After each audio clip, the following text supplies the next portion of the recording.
Hello there, English 322 online students. This is your professor, Michael Martin, and I'm going to try to record this as quickly as I can. I have a sleeping household. I'm going to try to be quiet, and I'll try to be efficient. I'm using the video technique this week simply because I'm asking you to do the same for your forthcoming oral recording project related to the Ogden Southern Museum of Art.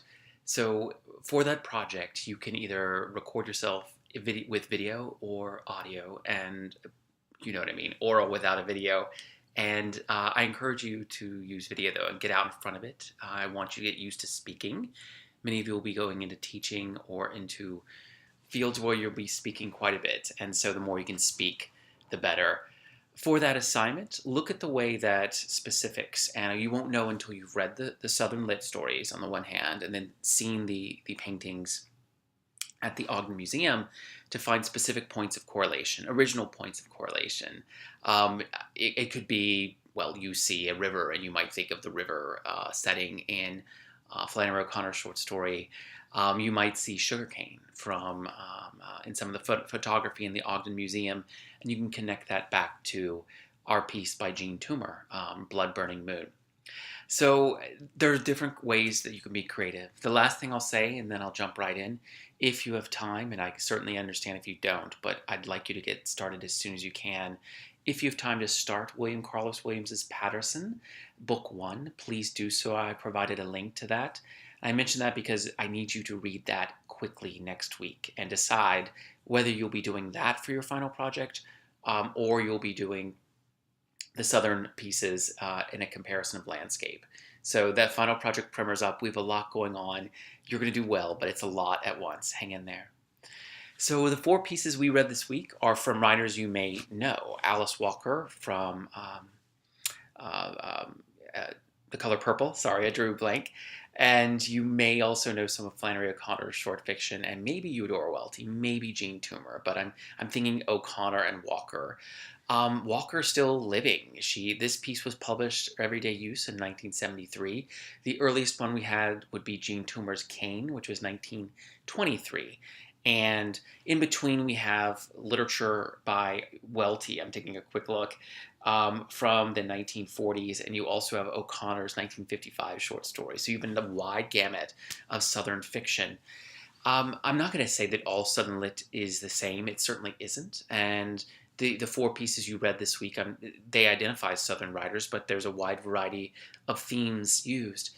But to talk generally about Southern writing just for a moment, Southern writing usually has four different components, four elements to it. Certainly, there has to be race. If you're talking about the South, there has to be issues of race. Race seemingly haunts the South. It haunts William Faulkner's fiction. It haunts literature from the time period. It's as if it's a trauma that keeps coming up, the horrors of slavery and the mistreatment of African Americans. And so you'll get depictions of Black experience by white writers, and you also get, of course, Black writers depicting Black experience. And Alice Walker certainly does that, as well as Jean Toomer. You get a quick reference of a African American worker in O'Connor's work, and Eudora Welty's, of course, Phoenix Jackson is a Black woman. So this idea is that this literature is much more diverse and much more rich in terms of multiculturalism, much like the South that you live in, the wonderful Louisiana that you call home. But I would say this.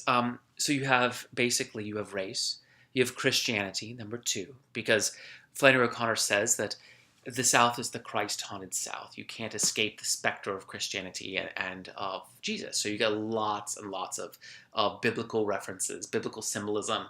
Faulkner uses them a lot. I know we didn't read him, but he seemingly uses biblical symbolism not so much for belief, like with Flannery O'Connor, but because it's a rich repertoire of symbols to use in depicting the human experience. O'Connor's depiction of Christianity, of course, is from the perspective of a Catholic believer, and she's a Georgia writer. Many of our writers this week are Georgia writers, but at the same time, it's a sense that that Christianity's her work is intensely theological in origin, and it's Christian, theological, Catholic. So you get that. You also get the Civil War. The Civil War haunts the South. It's the specter of the Civil War. Lots of, I don't mean to use Faulkner, lots of Faulkner's characters are Civil War veterans or relatives of Civil War veterans. You get a little bit of it here, the specter of post-Reconstruction South in terms of the history, but the Civil War certainly comes up, though maybe not overtly as much in our readings this week. And I'd finally mention nature. And I mention this point because much of Eudora Welty's work is not that you read this week is not about Phoenix Jackson. It's rich descriptions of the Natchez Trace, if I'm pronouncing that correctly, in Mississippi, where Welty depicts Phoenix Jackson walking and doing her long sojourn. She mentions Bob White, she mentions alligators, she mentions dense pine woods. Same thing with O'Connor. Look at the moments they're walking down to the river and the representations of the brush, the bushes. You get it certainly in Jean Toomer's Cane, the rich night, the blood-burning moon, and the rich specter of the sugarcane fields. Nature is something very powerful in Southern literature, and nature is all pervasive. It's all around us. So keep that in mind as you read those four things in Southern Lit. But I'll mention just a couple of brief things about the works, and in this piece thereafter. If you're thinking of Jean Toomer's Cane, I asked you to read Blood Burning Moon. It certainly has offensive racial language, so be aware of that. Um, it is part of a larger work called Cain, C-A-N-E. He originally was going to call it C-A-I-N, like Cain and Abel, but it refers to something that's around Thibodaux, and that's the sugarcane fields of Georgia. And in these cane fields, you have Bob Stone, who owns the plantation and the workers, or I should say, that's not the time of slavery, but he owns the workers, and you also have Tom Burwell, who both are in love with Louisa. And the idea would be that this piece is part of a short novel, I guess you can call it a novel, by Jean Toomer. And Toomer, it was basically Toomer's only great piece of literature, though I need to read more. But in essence, they're all short vignettes that he published separately in magazine form. And Blood Burning Moon is one of those. I've read the entire piece. I've taught the entire book. I love Cain. Cain's an amazing piece of literature. But it's strange. All the pieces that are short come together like a natural cycle. And there are cycles of the moon. There are references to moon. You get that with the full moon in our piece.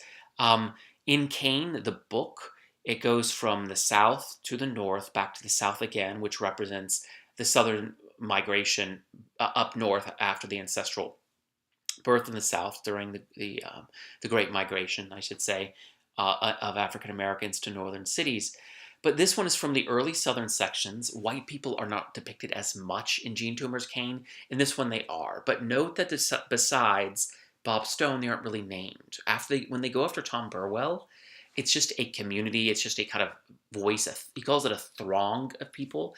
So there's a sense that they're not really named. They're just kind of this general group of people. I guess is what I'm trying to say. And finally, when you read this, note that the canebrake it has a culture of its own. They're sitting around the old man's cane, and he's boiling it at night. That is the African American workers. And something's in the air. It's a full moon. You know the legends of the full moon. And there's a sense of something prickly in the air. You can almost feel it, and it's tense. Flannery O'Connor's work surprised me. I wanted to find something different. I'm not sure. I hope you haven't read The River before. I mentioned that because this is one of the few works, at least for me, I find myself sympathetic to an extent with Harry. And maybe if not, with his babysitter. But the idea is this. These characters are part of a larger web of O'Connor's work. Mrs. Connon is the pious woman in the work, and that's very stereotypical of her work. You have someone who's very strong believer in Christianity. She wants to expose the hypocrisies, so she exposes the hypocrisies of little boy Harry's family. It certainly Mrs. Connon, whose husband was not a believer. Did you catch that? And he passed away of cancer of the eye, something like that, right? She is the theological judging bent that you certainly, it's very easy to say, would be the voice of Flannery O'Connor as an intensely Catholic writer in her own work. I don't want to go too far into looking at works biographically. I think that limits the work. But certainly you have that. One thing I would say about O'Connor's work as a whole is there's usually an epiphany at the end. Our epiphany is a dark one, and I don't know if you want to call it an epiphany. There's a tragic event at the end of our one.